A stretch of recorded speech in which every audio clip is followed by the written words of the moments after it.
Well, hello, everybody. Welcome. Welcome to the Technology Executive Council. The Technology Executive Council is a group of webinars and panel discussions, and this one happens to be sponsored by Golden Technology. And hi, my name is Brian Markham, and I am the CEO of Golden. I'm just so glad that you all are here. I just wanted to provide you with a little bit of information before we begin and introduce you to the panelists. First of all, this conversation is really going to be about information security in the post-COVID-19 world. I promise you, this isn't going to be just about COVID-19. This is going to be about what's going on in IT security moving forward. And so just some housekeeping before we begin is that we're going to last about 45 minutes in a panel discussion, and then we're going to leave some room for some Q&A. So in the chat box there, I would love to have your questions, and just bring them on, and we will do our best to get to them at the end of our panel discussion. And if we don't get to them, what I promise you is we will try to get those questions answered by our esteemed panelists, and we will be moving forward from there.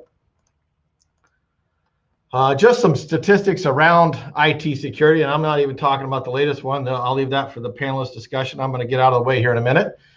But according to Cybersecurity Adventures, cybercrime by the year 2025 will cost our world $10.5 trillion.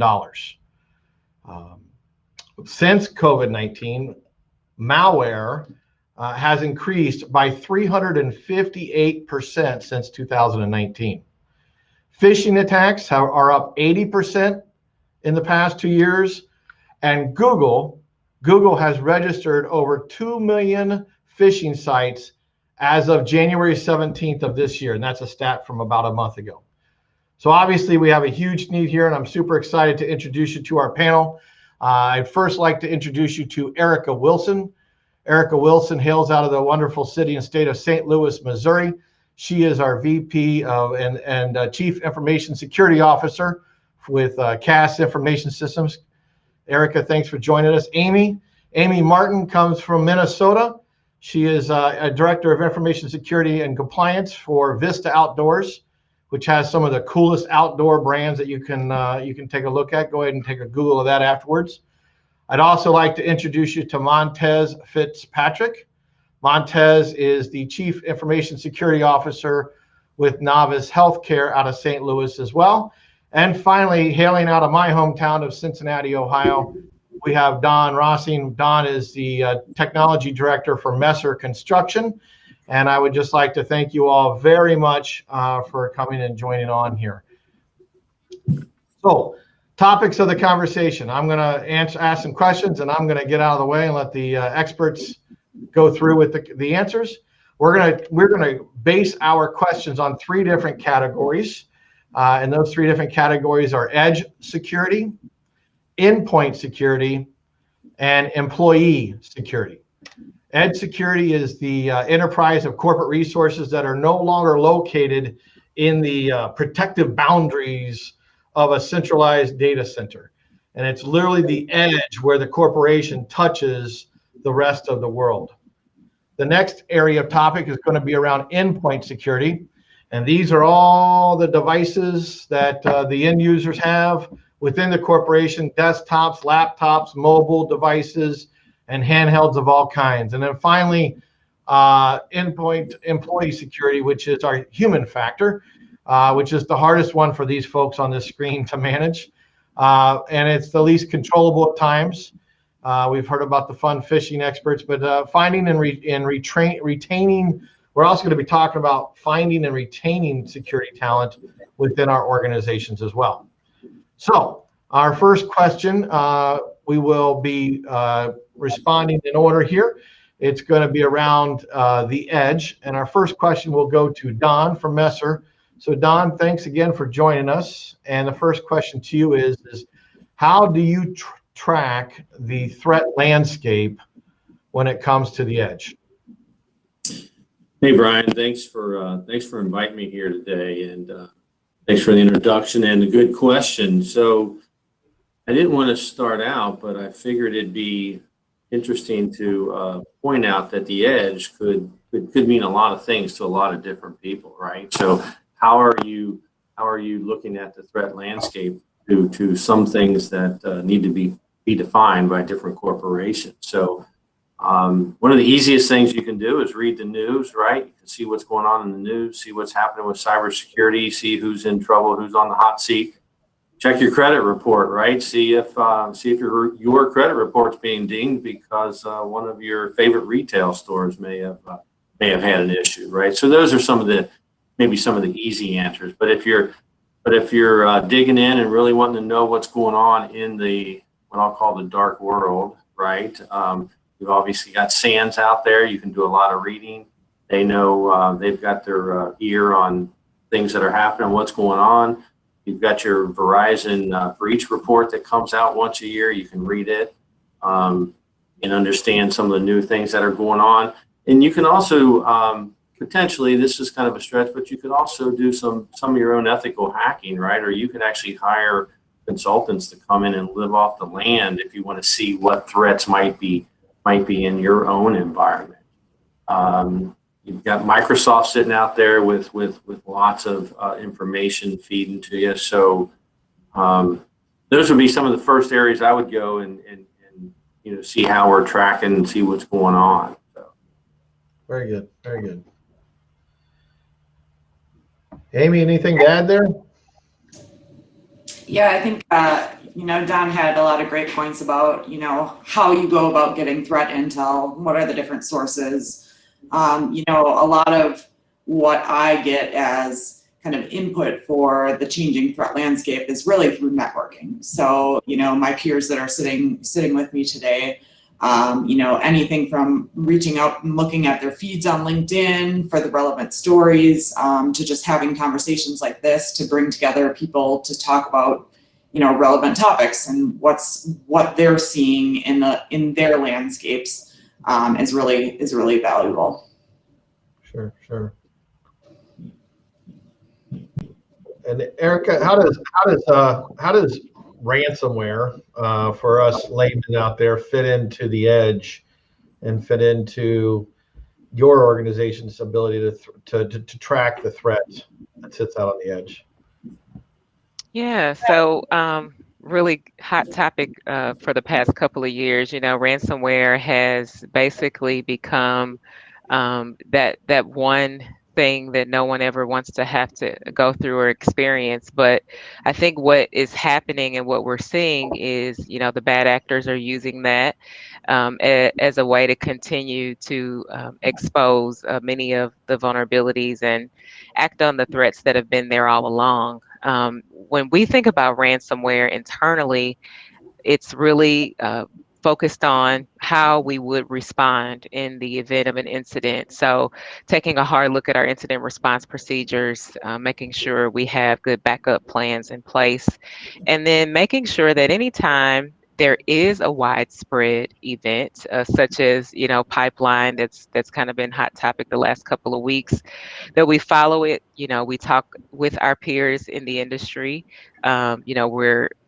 We're a part of certain news feeds where we're getting updates, almost hour by hour, if not day by day, what's happening and how the attack came about.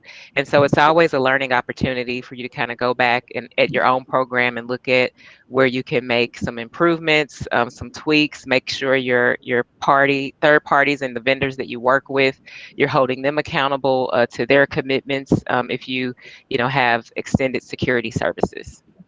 Sure. Erica, that's fantastic. And I am betting that Brian was thinking that I wouldn't have anything to say, but he's wrong.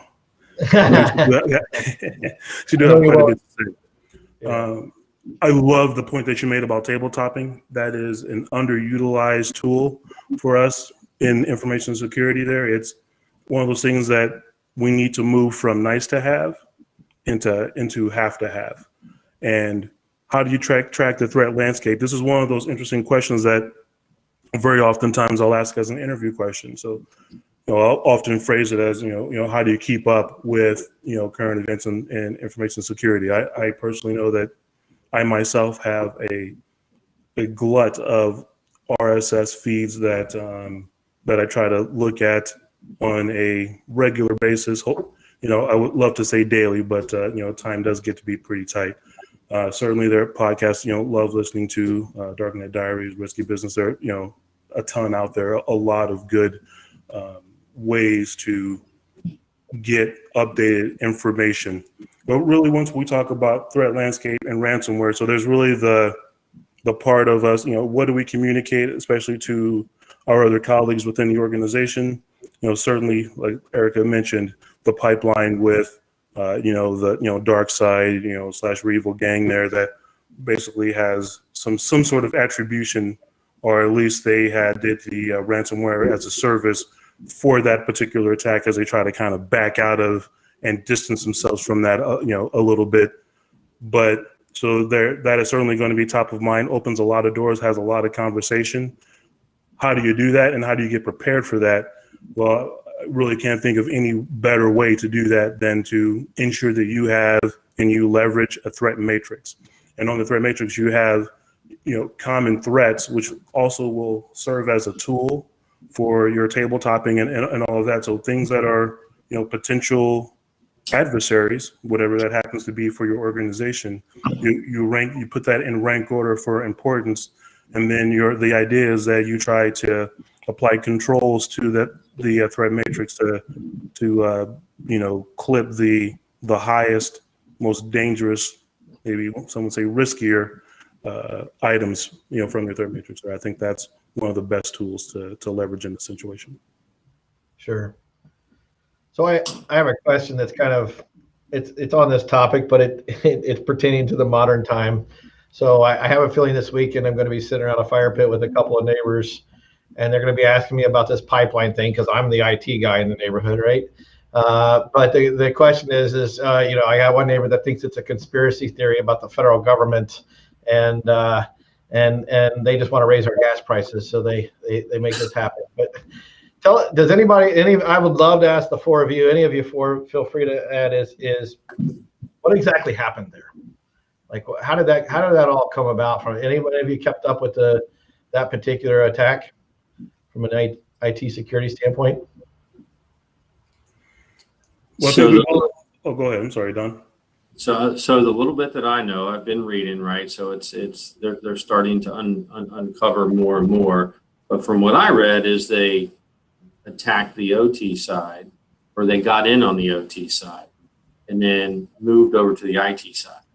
And not to use acronyms, but it's the operations technologies and the information technologies. And in general, right, the operations technologies are legacy type of systems. They're older systems that can't be patched, they can't be updated.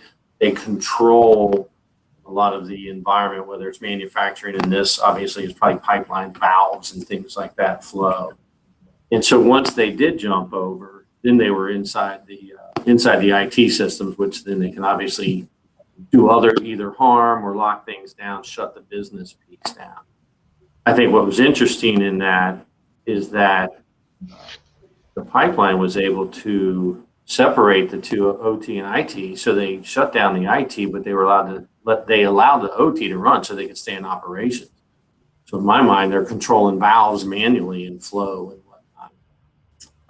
And then the other piece that I read, and Montez mentioned that they're backing away from it. Hey, they don't want the bad publicity, which is just an interesting spin on a criminal activity.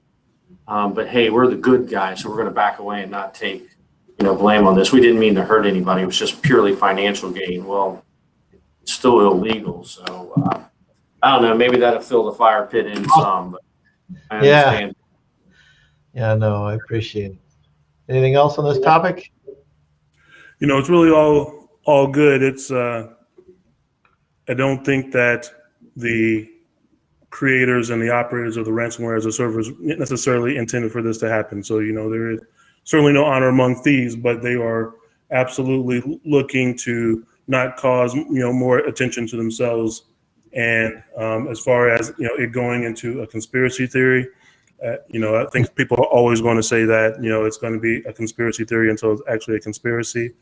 I can't believe that anybody would want to take away that particular critical infrastructure, that at least someone in the federal government, because there are too many pockets associated, right? So that everything is good as long as it's good for me, and good for me is that the money keeps flowing. So as soon as you start messing with the money there, I think that is why we see the fact that dark side is really backing away from, like, hey, okay, it wasn't us exactly, kind of thing, and we're going to have tighter controls moving forward, with this their cyber criminal venture and activities. Sure. Yeah, the one last thing I'll add to that before we move on is, there were a couple of articles out there that talked about how, an independent auditor or assessor, if you will, had identified some gaps and weaknesses that had not been addressed. So that further exposes the organization and their ability to focus on risks and issues as they come up. So I think the takeaway for every organization, outside of the intent and all of the other discussions around it, is, when you're told about an open hole, a critical vulnerability, an issue, don't ignore it. Because it can be realized, and you really don't want to be in the news as being said as ignoring it or not paying attention to it. So not sure how much truth there is to it, but there definitely is something there where that assessor was willing to share that they had basically reported on some issues that had not been resolved. Sure. Well, thank you. Great discussion. I know a little off topic, but I appreciate it. Just some housekeeping here real quick, guys. Everybody that's joined here, feel free to pepper in your questions in the chat window. We would love to have you continue to add some questions that you may have for this esteemed panel, and we will get to it towards the end. And I appreciate it. So let's start out with Amy on this question.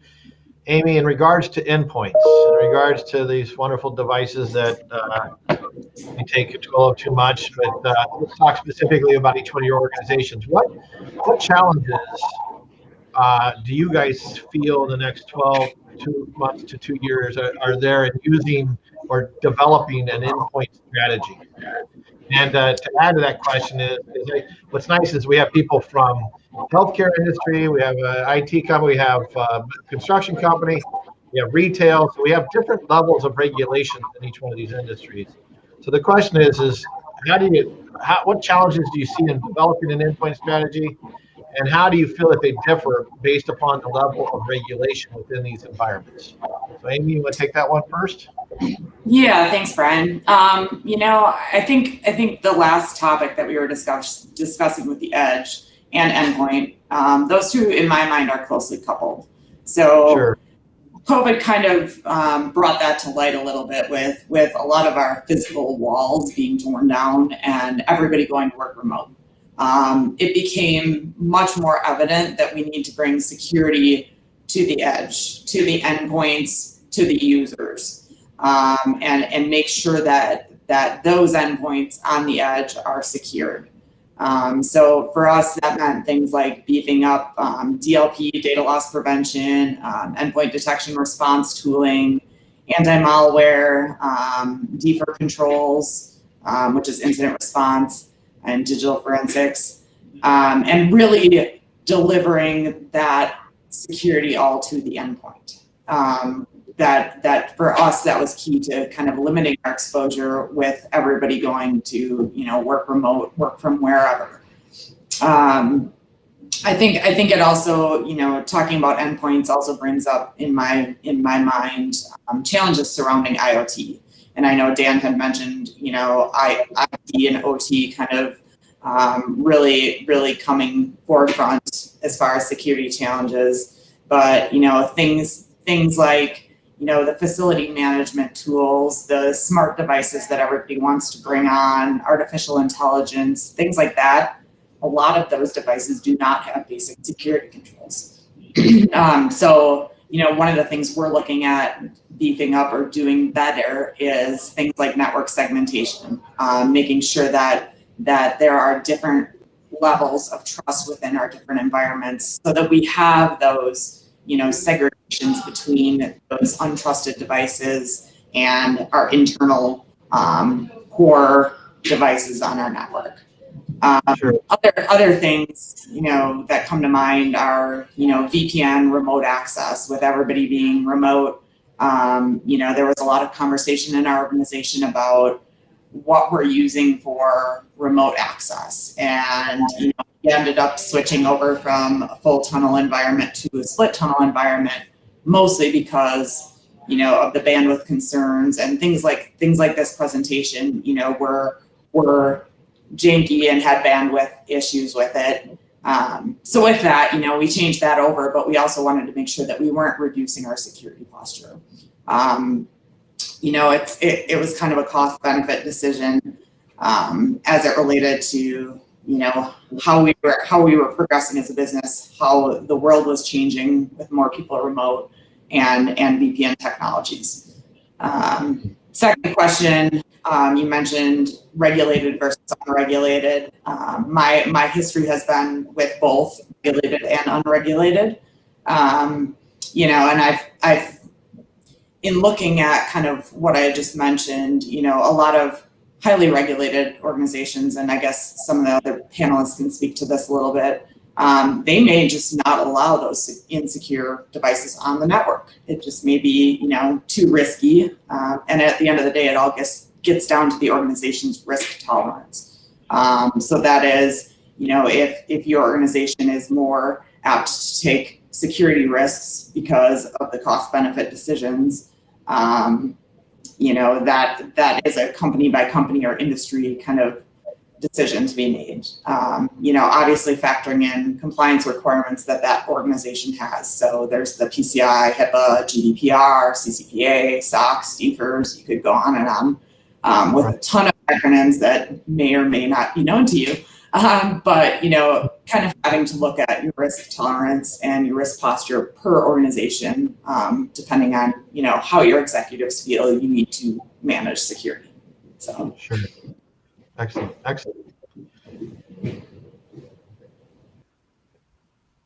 think Amy really covered all of it, and I love the fact that you mentioned IoT. What's the new joke? The S in IoT stands for security, right?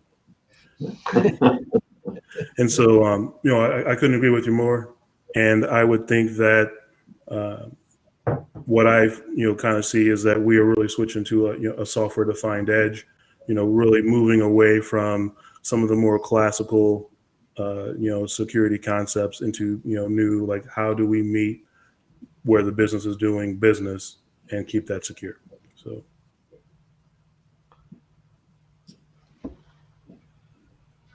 Erica, anything else to add there?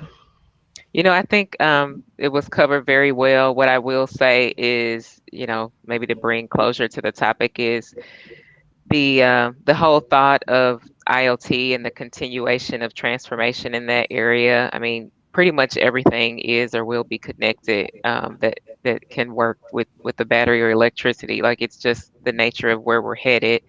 And so, just as Montez said, like, as security professionals, we have to think of how and what it is that we need to do to keep the business up, running, and secure, because that's an evolution that we're not going to be able to stop. And I think the other component that I would just mention is the end user, with everyone being home, all the extra devices that are connected to their networks, making sure that we do everything we can to at least educate them as much as possible in layman's terms of things that they should be doing, considering talking to their family members about, because their networks are an extension of our environment at this point when they're connecting in. Very good. Very good. All right. Well, we will stick with you, Erica, as far as moving on to the employees section of the conversation. And obviously, we have quite a few folks here, perhaps that are on the call that may be looking to get into the market, get into your particular part of the industry. But the question for you is what kind of issues are you all having right now from a hiring and retaining talent standpoint? And to take that one step further is trying to continue to press for the diversity angle of the hiring too, especially when it comes to IT and information security. So big question, because I know this is a big topic, but the question is are you having issues hiring and retaining hires and with the diverse hiring as well? Erica, you want to take that one? Great question and very passionate topic for me as well. What I would say first to anyone who's listening that has an interest in cyber or getting into this career, this industry, there's a place for you. That's what I tell everyone. There is a place. You read about all the unfilled positions. There is a possibility and potential for you to have a successful career. With that being said, on the flip side, I think what we've had to make sure of as leaders is that we shift our approach on how we go after identifying candidates. I think in the past it has been very difficult because we've been limited in our thoughts of who can work in some of these roles. Meaning, right? Like, do you need a 4-year degree? Is a certification required? Can you provide some of that training? I mean, there's even been successful stories of people who've made career shifts from within technology or other parts of the organization within cyber. I have a great story. I won't share details, but of someone who was an HR recruiting person that now has a very, very successful career in cyber, all because they were given a chance to start as an analyst and bring along those skills of researching, the ability to communicate and coordinate, bringing those because they work well in our environment, and how to become successful. I think in terms of diversity, in order to even, I would say, influence people to want to be in this industry, we have to start showing them and letting them see the success stories. So I'm happy today, that there's 2 women in IT represented on this panel, letting women know, like, hey, you can do it. There's a place. We're here. Although we're small in number, there certainly can be more, and we're starting to see that shift.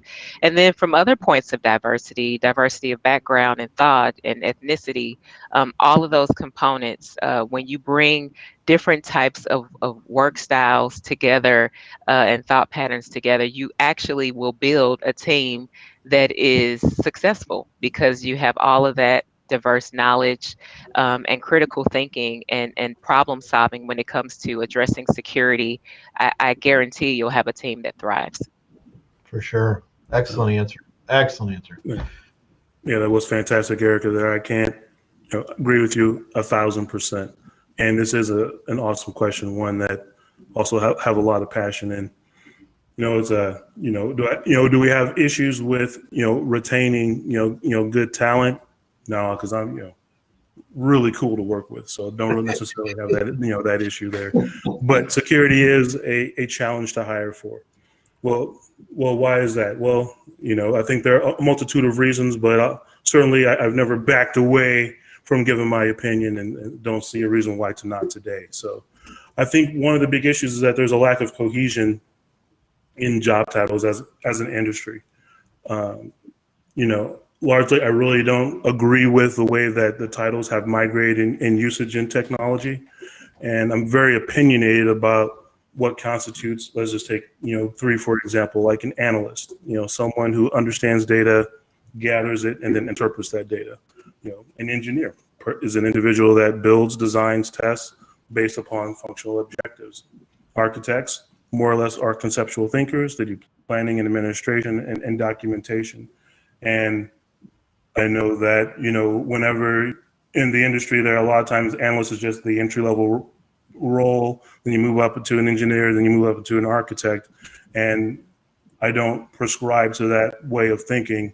And I think that you're really more or less around, job duties and job title there. And, engineer isn't necessarily above an analyst.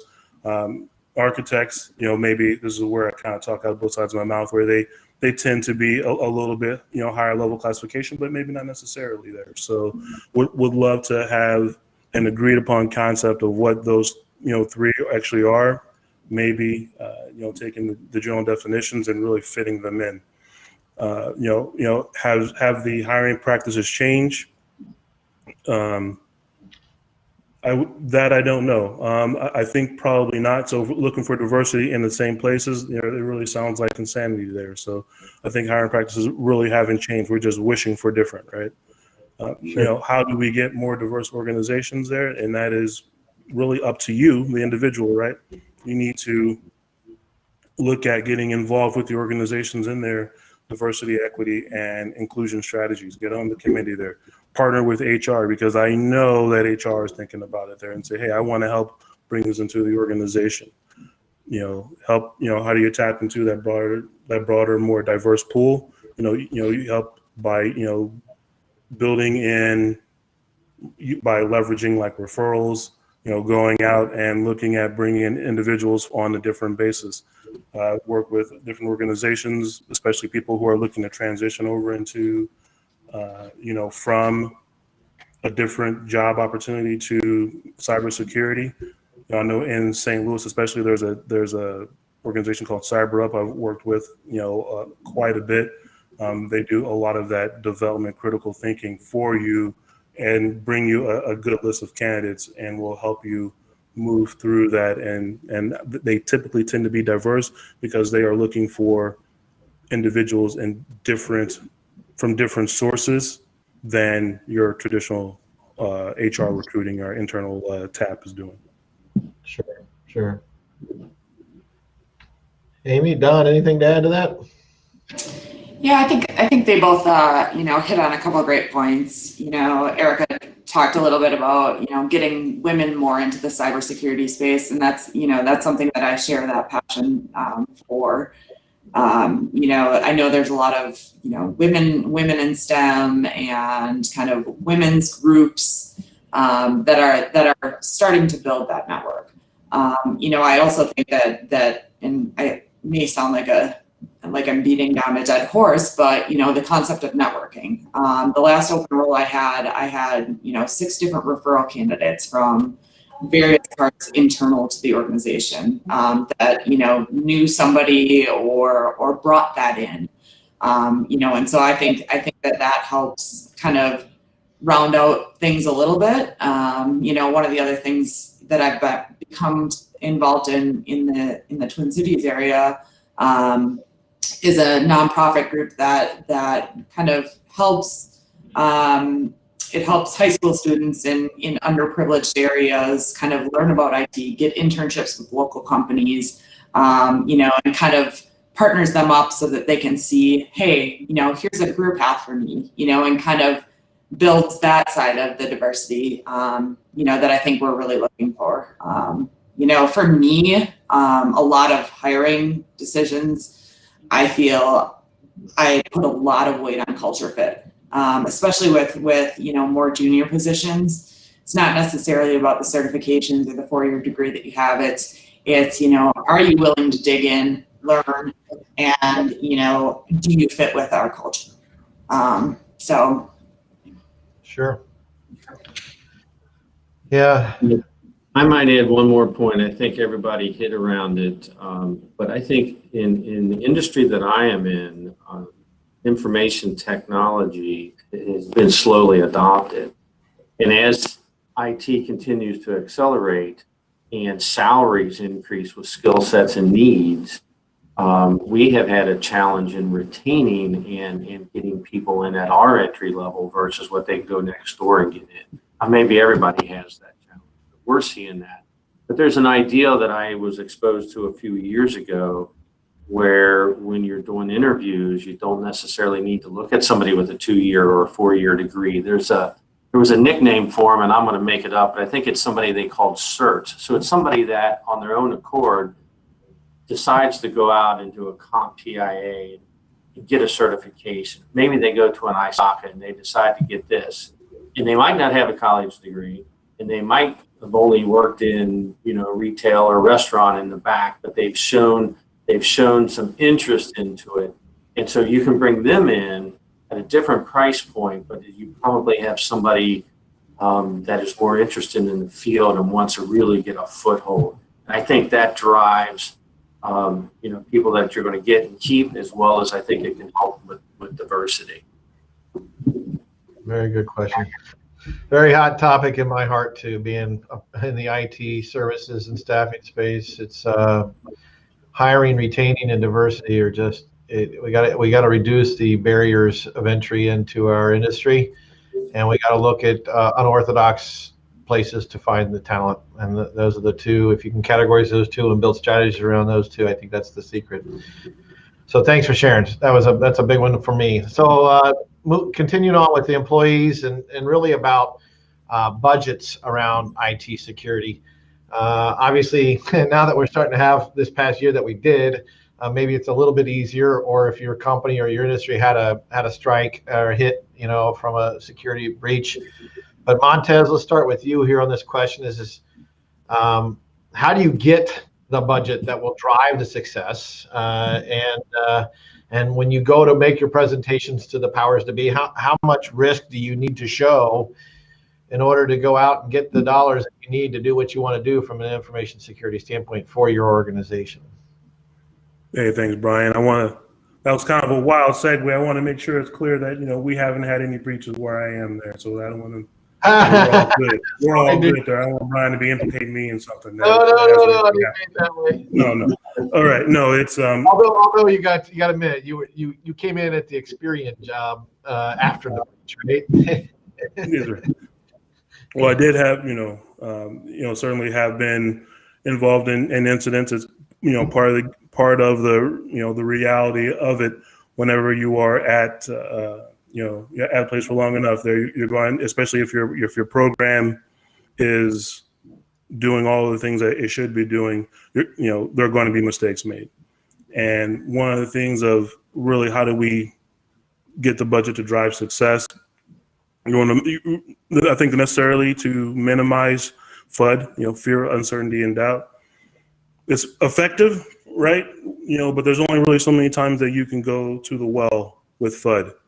The real questions are really, how well do you know the business, and how well can you drive towards business goals? And you can do that at every level there. You don't have to be a CISO to really understand, okay, what is a business, what are we doing here, and how, and what are our business goals? Certainly asking some questions. It's, your slice of the pie may be, a little bit smaller, but you can ask this at all levels. Next part of it is really think about, what does your security program look like? You do have a security program, right? What does it look like today? In 12 months, 18 months, 3 years? I personally, the way that I like to work is I like to, I break down my security program. Apologies for the dog there. Break my security program into atomic pieces. If you don't control the security program itself, what about your sector, your department, your job role? What does that look like, even still over the, the above time frame? You don't have to sit at the top to really understand what it's going to look like, from today, 12 months, 18 months, 3 years, et cetera. And then as far as my program goes, and I think probably most, right? It's all about risk. Risk is the name of the game. Risk really bookends all security decisions there. You can call it something like ROAR. So you have your risk, then your operations, and then finally your risk. And so it's all about putting it together from that perspective, and that will be some of the keys to getting more budget. Very good answer. Anybody else want to pepper in on it? Secret sauce of going and getting money for the budget? Yeah, what I would say, I'm sorry, really quick, I would say is, there's probably not someone that works in security that says they have everything they need, or, or the vice versa, that they have an open checkbook to get whatever they want. And usually, sometimes it does take for something to happen to kind of get eyes open and say, okay, we hear you and we're listening. But I think exactly what you said, Montez, is understanding your business, understanding what levels of risk are acceptable, what things are really a top priority, and focusing on those while continuing to ensure that the business is able to achieve goals and objectives at the end of the day.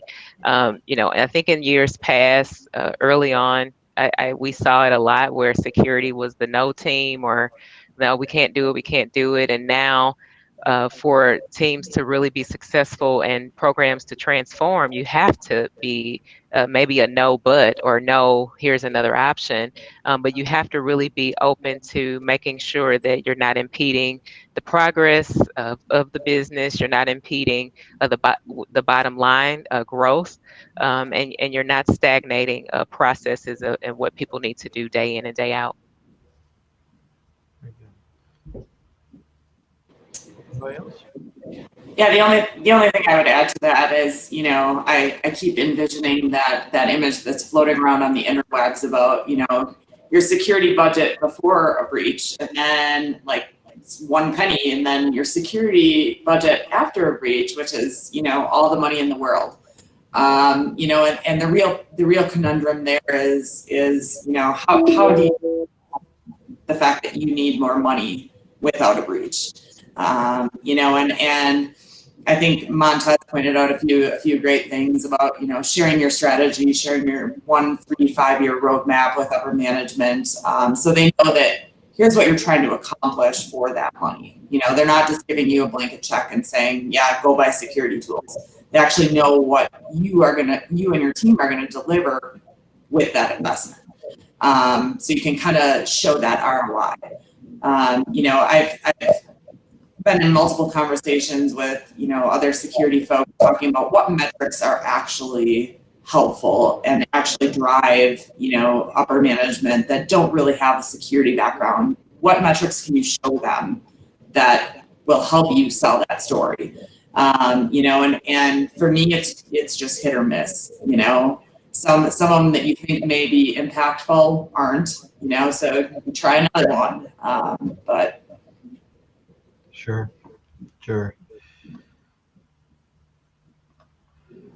All right.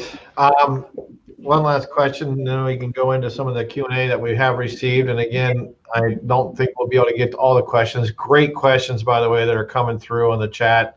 But I'm going to try to make sure we keep this thing at an hour. And again, panel, from the bottom of my heart, thank you for this input. It's such an interesting topic.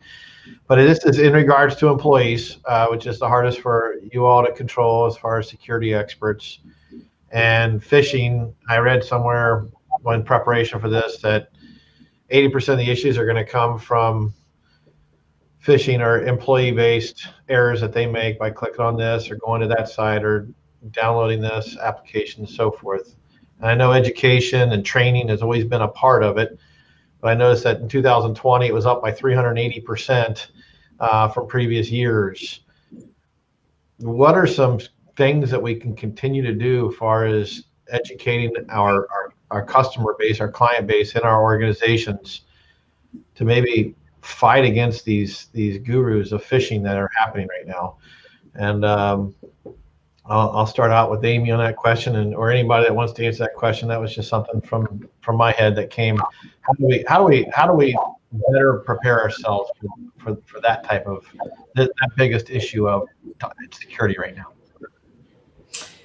yeah, I mean, our users are our first line of defense. You know, and they're also, you know, our best and most common enemy at times. But, you know, I think the more we can do to kind of raise awareness, and in multiple facets as well. One of the things that, you know, traditionally 5 years ago it had been, let's do an annual security awareness training once a year, that everybody pretty much multitasked on and nobody really paid attention unless they had to answer a question. You know, I think different ways of reaching out to end users is definitely the way to go. You know, it's kind of like in the last point I said, trial and error. You know, some things seem to be well received by our end users, whether it's, you know, the bonuses, you know, or awards giving for phishing simulation, winners that we do. You know, everybody who notices that a phishing campaign is out there or is entered in a drawing, you know, things like that really engage people more than, you know, kind of the negative behavior of, you know, if you click on a phishing link, you know, we're gonna make you watch another video, kind of. So those kind of things I think are helpful in building up our first line of defense, but also, making sure that we put proper controls in place to prevent them from doing a lot of the behaviors that they may not know they're unintentionally stepping into. Sure. Yeah, love that. That's almost the kind of like the mechanical definition of it. I really think that we all need to understand that as far as phishing goes, everyone falls, right? So it has, and so it will be. Doesn't matter who you are. If given enough time, if I have enough time and enough research on you, I can craft something that will make you do something that is against your best interest. So, how do we protect against that? And really, it's more or less just training, right? And what is training? Training is more or less the culmination of small, consistent efforts there. So you can't get consistent, repeatable process without small, consistent efforts. And if we want our users or colleagues to be more secure, to be that a good first line of defense, is that we need to continue to train them and train them by leveraging, there's new things out, right, with like micro learning or nano learning, whatever you want to call it, and a reward system there. People respond positively to rewards there, and also they respond positively to negative rewards. Or a lot of times failure is the best teacher. So Yeah. An action that is ill-advised or ill-warranted, then you have an immediate response to that. So that that was a bad action. So certainly it's worthwhile to invest in the social engineering and security awareness tools that are out there, and there are a ton of them. So Sure. that's what I would say. Yeah, I agree 100%. You have to be consistent with your training, with your message. You do the phishing exercises. You highlight and reward people that report things into your organization, and you also share with them real life, real world experiences, things that happen, and how people are compromised. You share those stories just so that it hits home. And even if there's an extension of your business, whether it's a customer or even a third party that you work with, if they fall victim, let your folks know. Let them know, like, hey, someone that we trust or that we work with or we're connected to in some way has also had or experienced an issue. So you have to have consistent communication, making sure that they're aware that, these are still happening, and that is the primary way. Bad actors use these widespread newsworthy types of things to get folks' attention, whether it's the COVID-19 shot, the pandemic in of itself. You see things ramp up around tax season. All of that is always used to get folks' attention and try to get them to click. So consistent communication is key. Sure. Yeah, I would say no silver bullet there. I think everybody said it. Montez, I think you said it best. Everybody is vulnerable. I can tell you this past weekend, my personal email, I was this close, and I pondered for literally like 10 to 12 minutes. Is this real or not? And just because of my knowledge base, I went outside and did some other investigation to determine that it was a fake one. But I was that close to myself, and I'm the one pushing the phishing campaigns, right? I'm the one delivering the message. Here I find myself staring at my daggone phone going, and I should be the one that knows better. So no silver bullets. It's constant training, like everybody has said. So. Sure. All right. Well, let's go ahead. We're getting close to the top of the hour, and we'll get into some questions that have been asked. Like I said, quite a few have, and we will start with whoever. Erica, you want to answer this question, because I know Erica has if I'm not mistaken, has a hard stop at the top of the hour, so I want to be courteous of your time. This is kind of a fun question. Sounds like a user question, but it says Barry Galloway asks, do you foresee a time when a user's home network would need to be scanned by their employer? I think there's a lot of interesting dynamics to doing something like that. I don't think it would be a standard practice. However, in the event that something initiated or originated from an employee's network that resulted in some type of breach or activity, it could, become in scope, and you have to go through all the legal ramifications, or maybe even with their ISP more so than them directly. But it could become a factor, but I don't think normal scanning of personal home networks would be normal activity. Sure. Yeah, no, I sat there and I really thought about that, about, how, the ramifications of what something like that would happen, and tried to make, well, what would make this be true? And really, when you think about it, common practice kind of back in the day really wasn't, too far along, where maybe, and kind of, certainly reaching back here, where an organization may, pull in ISDN line or something like that to you. And certainly, WAF devices, firewalls extended, to extend a LAN, via where they basically have like a GRE tunnel or something like that, with company assets and company hardware, is not really that far removed. So, I under those circumstances, I absolutely could see where, you'd have scans. I'm sure that actually happened. Modern times, I really don't see much of a case unless it was for cause, like Erica said. Sure. All right. Well, let's continue on here to another question, and kind of a COVID-related question, but it is a good question. It says, how has your organization's security awareness program changed since COVID-19? And how does your security program prepare colleagues to return back to the office post-COVID? Yeah, I'll take that. I'll start it out at least. I think it's a great question, especially because now it seems like, everybody's talking about what does the return to work plan look like? Are we going to allow employees to still work remote, that we're in the office? And, how do we ensure security in both cases? I'm guessing some companies are going to still allow remote work that may not have before. I think that the preparation to everybody going remote for COVID was more painful from a security perspective than the shift back to the office, because back to the office, inside the walls, generally speaking, we had a lot of that down pat, because that had been kind of status quo. So, I think, whether it's a return to work, full-time office, or a hybrid return to work, I think that one of the things too that was mentioned was how do we enhance our security awareness programs, to kind of hit on topics regarding every user moving remote. I think one of the things that we did was we stressed in multiple avenues, above and beyond our normal phishing exercises.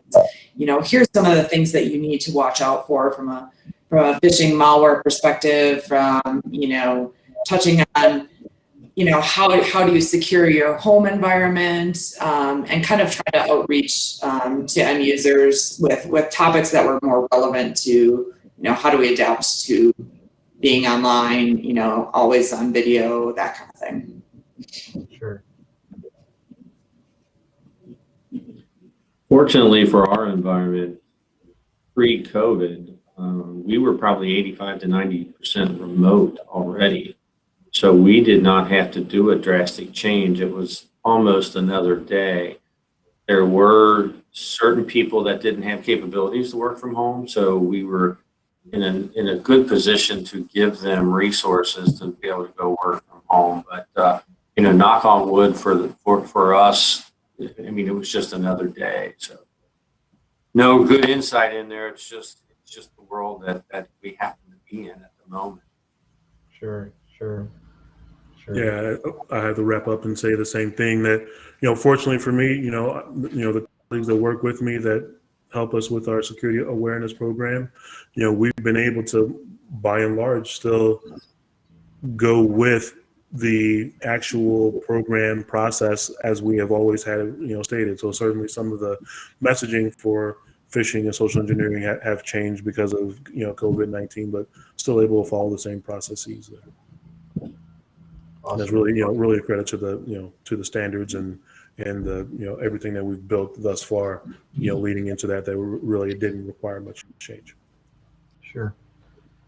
So next question, this has kind of been addressed, and just for our audience purposes, Eric, I know you have a hard stop, but before you do leave, I want to thank you very, very much for attending this event. And if you all aren't aware, we had a little bit of a misfire a few weeks ago, and thanks for your patience. And it looks like we pulled this one off, and I just want to appreciate your time and your expertise and your passion around hiring as a hashtag girl dad for 3 daughters.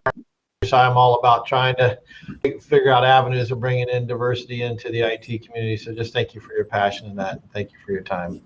You bet. So next question is from a, and we kind of addressed this question, but this is the kind of a continued question is from a practitioner's perspective. Whether you're kind of like a system admin or maybe a network engineer or help desk or something early on in your career, what would you guess to be is kind of the secret sauce of climbing into the old information security career ladder, if you will? Can I address this before I exit left? Awesome. Yeah. I saw this question and I thought, wow, I think when people ask that, how do I become a CISO or how do I grow my career? It's really about relationships and your ability to connect with people, communicate with people. You're going to learn some things along the way, but if you have the passion and the desire to grow, make that known, and network within your organization and outside of your organization. And, in past times, we thought of networking in a traditional sense where I got to meet people for coffee, I got to meet them for lunch, I got to ask them for something. Sometimes it's just a matter of reaching out, asking for similar references to connect you to someone if you have similarities, and just making sure that you understand, how they got to where they are, or if there's ways that you can even help them. You also have to take advantage of people that are willing to mentor and coach, and build relationships in that regard. I mean, even as a CISO, I still have mentors that I talk to on a regular basis, and those are important relationships. So really, I say career growth still comes back to relationships, and always knowing that you should be investing in yourself, whether it's from professional development, whether it's from that perspective, or just learning something from someone else and observing how they've done well in their career. So thanks again for having me today. Thank you very much. Awesome answer to leave us. Anybody else want to try to follow that one? Yeah, I think Erica ended on a beautiful note. A couple of things that she said that I think are great to reiterate. Mentorship, I think is key. If you can find people, not necessarily in the direct career path, but people that you kind of admire, that you think you can grow and develop from learning from, and also somebody that can sponsor you. A lot of times people that get into, say, a system admin role and want to go laterally over to security don't know how to make that jump. And that's something that, if you have a sponsor within the organization, they can help to merge that gap. I think the other thing is, I would say that there is security in every single role within IT. So if you're in help desk, you're doing security. If you're a system admin, you're doing security. If you're on the network team, you're doing security. So there is learning to be had within your current role that can allow you the experience to say, hey, I've dabbled in this, and that can bridge that step. Sure. Yeah, I love it. I think Amy and Erica really touched on and covered very well, like externalities. If there's anything to add to it, and there's really not much to add, because I was taking notes myself from Erica there. There you go. Is really internalities. They're really thinking about, how do you understand what your role is, have you really honestly learned your craft there? Do you have, 5 years experience, or do you have 1 year experience for 5 years there?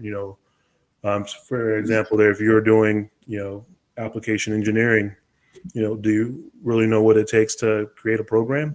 A lot of times my colleagues that I work with there, you'll hear me say it, over and over again, especially when it comes to, applications there. And, you really can't, if you've never created an application, it's very difficult. Even bad applications are very difficult to create. And so how can you then say that you understand and then, apply controls to something that you've never actually done, really be indispensable. And something that I also try to say, all the time is don't leave anything up to wonderment. That we live in a beautiful time where information is at your fingertips there. There's no reason for you to wonder how something works.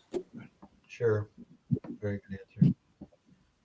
Yeah, I might add just one comment to Amy's comment, and that security is in every role. So if this question came from an IT person, my input to them is embrace security, don't resist it.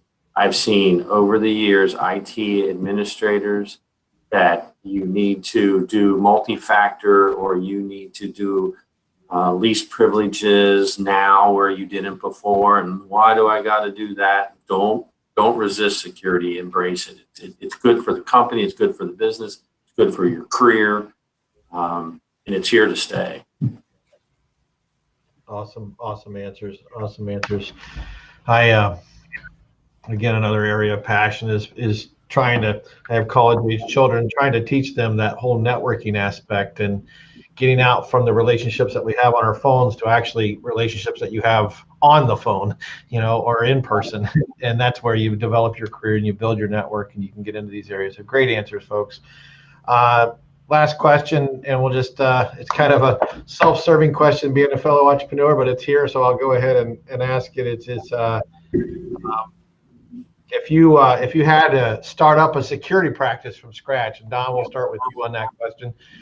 If you had to start up a security practice from scratch, how would you approach it? And I will be taking notes. You will be taking notes.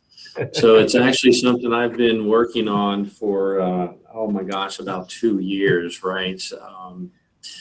I don't know that I have a good answer. I can kind of tell you the journey I've gone down, right? The journey was to secure the perimeter, everything on the outside, right? Lock the doors and have the right tools in place. And then the next jump was really to start to follow a framework.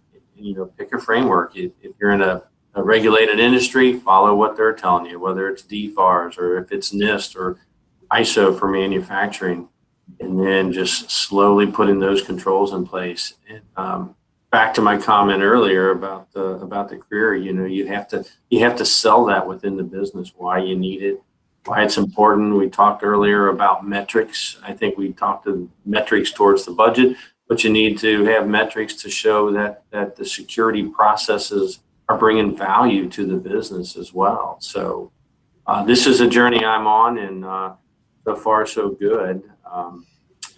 I don't know if that helps, but that's where I'm at. That's a great answer. Great answer. Yeah. Well, Brian, you trying to get my secret sauce there? Please. I'll tell you if you don't tell anybody. I'm recording this bad boy. Oh, man. So, all right. So then really, I've had the good fortune to have started up several security practices from scratch, and not that it's an appeal to authority or anything like that. This is really just what's worked for me. Intelligence is key, right? And so you have to know where is what, critical assets, criticality, understand what you have, map your data. And so it really doesn't matter, like servers and all of the network devices and all of that. Well, hold on a second people have a heart attack. It's all about the data. Where does the data sit?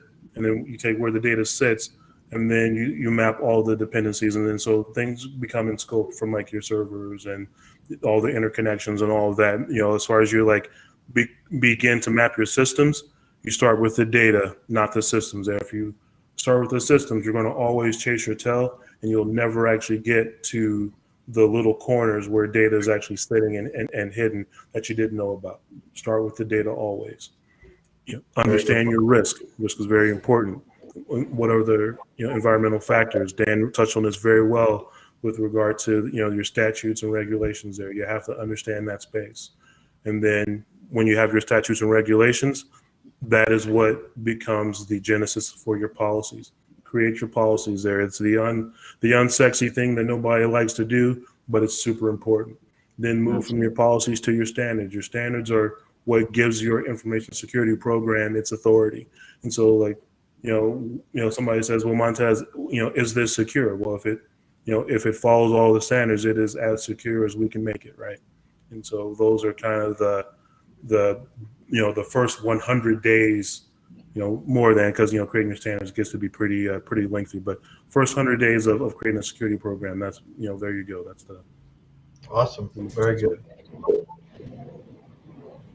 Yeah, one of the Montez hit on that I thought was important is talking about data. One of the things that I would say would be top of mind would be kind of what I'm calling a crown jewels analysis, which is figure out what your secret sauce is from a data perspective, what you really need to protect, and make sure that that's protected at the highest level that you feel is necessary. So that's kind of one of the areas that I would focus on. The other one, kind of depends on, what business you're in, are you small? Are you middle size? Are you, large? Are you regulated? Are you unregulated? And really figuring out what the business needs are from a security perspective, because it could vary from a small shop that only uses cloud-based systems and basically all they have is one big internet pipe, versus you've got a lot of critical infrastructure that are compliant hogs that have PII on them and PCI data on them. I hope not, but and SOX requirements. Then you have to kind of go to that next level. Sure. Very good answers. Very good. And so once again, thank you all very, very much. Don, Erica, Amy, and Montez. It's been an absolute honor to spend this hour with you guys and spend the time that we got to know each other prior to this. And your expertise and your time is greatly, greatly appreciated. We have one last question that I know I can answer, and I'm sure Don could too. But we have a Cincinnati-based question here. It's Skyline or Gold Star, and those are two different Cincinnati chili restaurants, if you're not familiar with it. And so it's a thing. So Don, which one do you prefer? I'm gonna have to go with Skyline. Oh, absolutely. No, hands down. That's the only thing I can answer on this entire conversation, guys. So, so I want to thank you guys very much. Just a couple of quick plugs before we go. One is we are going to hold our next panel discussion through this organization in July, probably. We stay tuned for more information. This is going to be specifically around bringing people back to the office and how that's going to interfere with IT lifecycle of projects, either infrastructure or applications. And I'm not just talking about, whether or not people are going to be COVID scared or not. It's really about how we're going to deliver projects with half the people sitting in an office and half the people not. It's also going to be around questions like, okay, we have development people that are used to working from home, and then when you go to these older organizations that want to bring them back to the office, they're not going to want it. So we're going to have a churn of resources in our industry when people are starting to be asked to come back to the office. And then the final issue is compensation.